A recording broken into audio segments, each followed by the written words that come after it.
The Ack family of Yo Creek Village in Orange Walk District remains in shock over the senseless murder of their loved one, apparently at the hands of his own friend. 27-year-old Javier Ack was stabbed multiple times on Thursday and about half an hour later died before reaching the hospital. According to reports, Ack was socializing with friends yesterday evening not too far from his home.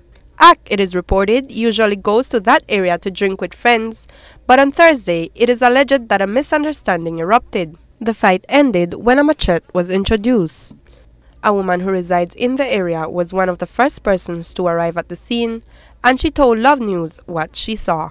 Yesterday around 5:30, Amir was arguing with Javier Ack about some money. Only that I heard. Then after that, they stopped. So I just got in. I got beat my son, and then from there, the one who did this, he was not here. Me don't go home. Then he came back, and then when I heard one of my little sisters said that somebody had already been machete, right? Cut then, and then after it, I just gave him my son, and then I came right here. And when I see Javier Ack, he immediately down. And then Amir made the whole he with a cloth, made the cover the Amir is the same one he was arguing with at first. Yeah. Amir, he was arguing with Javier Ack about some money, yeah. But then it wasn't him that stabbed him. He never stabbed him. It was then call him Dean. Yeah.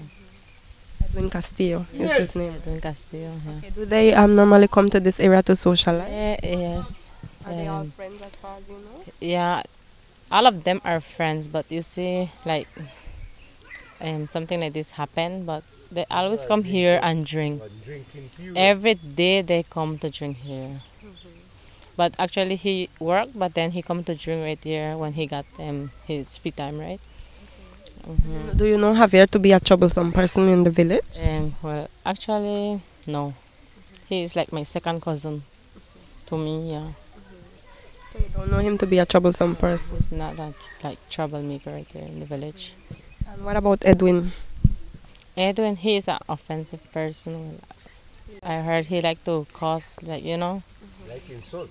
Like to cuss a lot. What did Edwin do after the incident? Was he still around when the police came? Well, he stayed a little while. Then he gone look for a vehicle so to carry him to the hospital. But then nobody wants to carry him. The next bar made right here. Me gone look for vehicle too, but nobody me want carry him. So he was still alive during that time. Yeah, because I see he made the how call it? Estaba breathing. He was breathing, yeah. How long was Javier here before police responded? Like half an hour to 40 minutes. He never came because when I came right here, he was still breathing. Then my father came. He called the police, and nobody came that time. I understand that, we were talking to the family members and they said that it took a while also for them to be informed of what was happening. And why would you think that the people in the community would help by taking him to the hospital? Well, I don't know. Well, I don't know. I can say nothing about that, right? Like, I don't know why they never want to take him. I don't know.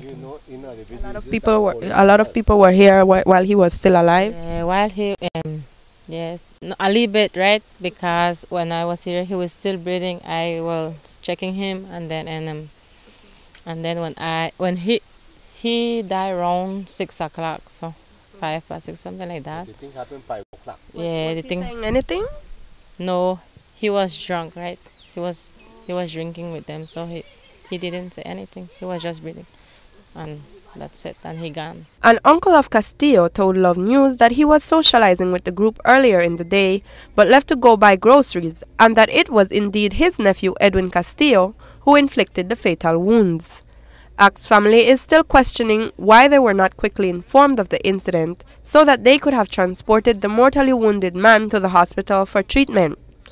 According to one of his cousins, she was informed around 6 o'clock of the incident and she made her way to the scene to identify the body.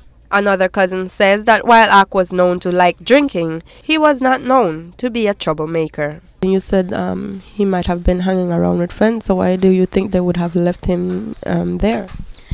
Well, I think maybe they didn't want to get involved, maybe they didn't want to get in trouble, but a lot of people were there. By the time the police got there were a lot of people, but then police couldn't, I guess they couldn't find out who was witness to what, and if they were just, how you call them, standbys, right? They were just looking.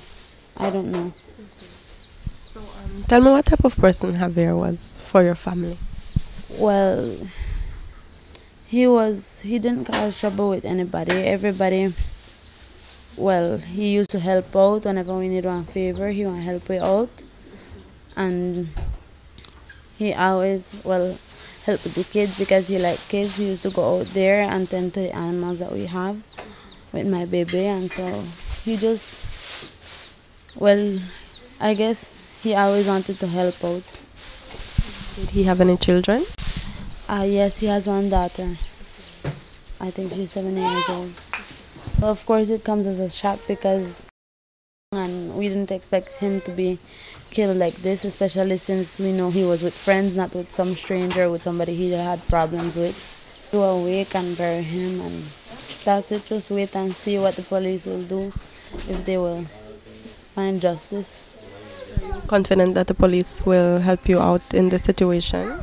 Well, as far as that goes, they were very helpful yesterday. They arrived at the scene as soon as they were informed because, like I said, nobody came to inform us and nobody informed the police. So as soon as they were informed, they were at the scene and they were investigating, and they already detained suspects. So I think they are being very efficient. Orange Walk police detained both Edwin Castillo and Amir Garcia pending the outcome of their investigation. Javier Ak's body now lies at the morgue at the Carl Huchner Memorial Hospital, where it awaits a post-mortem examination. Reporting for Love News, I am Natalie Novello.